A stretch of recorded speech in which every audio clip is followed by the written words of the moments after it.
Chapter 1. The West End, August 28th, 1883. A telegram, as sent to the SOS Home Office. Daughter of the elements, stop. All of us must reap what we sow. Stop. Now it is your turn. Stop. I'll take not the heart of ice that resides in your sweet breast, but the fragile one that beats in another, and sail away with it on a ship of fire. Stop. When I tear it to shreds, you will remember the agony of failing. Stop. Again. Stop. The way to her parlour was along a winding stair, but down, not up. Down in the pit of the earth where sunlight and fresh air never reached. Yes, a proper English parlour with electric lights and air forced by means of an elaborate fan system. Such strange modern devices that even the most jaded persons took a moment to stop and wonder. Poppy had recently shown her sister Daisy the way in, a fact that she was beginning to regret as she settled back in her desk chair and surveyed the two women sitting in front of her. One of the women was Daisy, looking luminous as ever, and trussed up in an extravagant frock which was no doubt highly fashionable and equally uncomfortable. Having ferreted out Poppy's secrets with surprising speed, Daisy had earned the right to be here.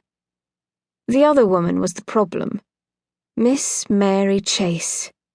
Oh, she sat demure and quiet as Daisy prattled on in that way of hers, but the girl's glittering eyes took in every nook and cranny of Poppy's office, learning and secreting away bits of information as only a Gim could do. Gims, or ghosts in the machines, were the best spies in the underworld. Blessed by a demon to have an immortal body with the ability to leave it in spirit form, they could drift into any room, listen in on any conversation. And now this Gim knew the way to Poppy's office. Bloody hell. Poppy had requested to speak with Daisy. She had not expected her sister to bring along a guest. Well, Daisy prompted, breaking into Poppy's thoughts.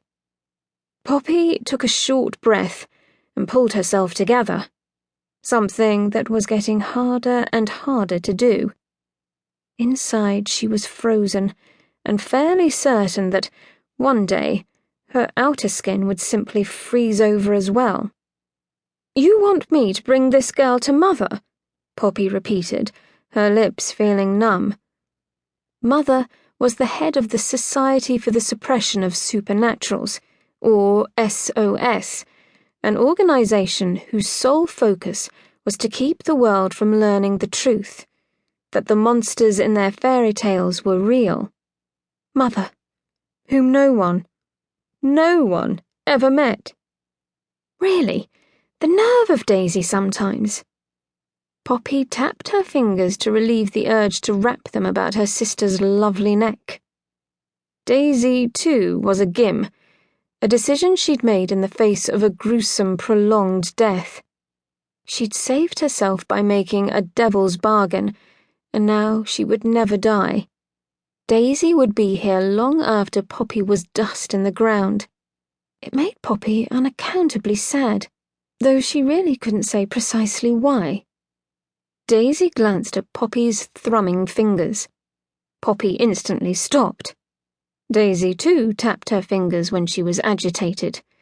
A stupid slip to do in front of her sister. Damn it all. When Daisy replied, it was with exaggerated patience. Not precisely. I am here to make an introduction to Mother. Poppy froze. Daisy could not possibly be implying what she thought she was. Why did you not bring your request to Lena? Poppy hedged.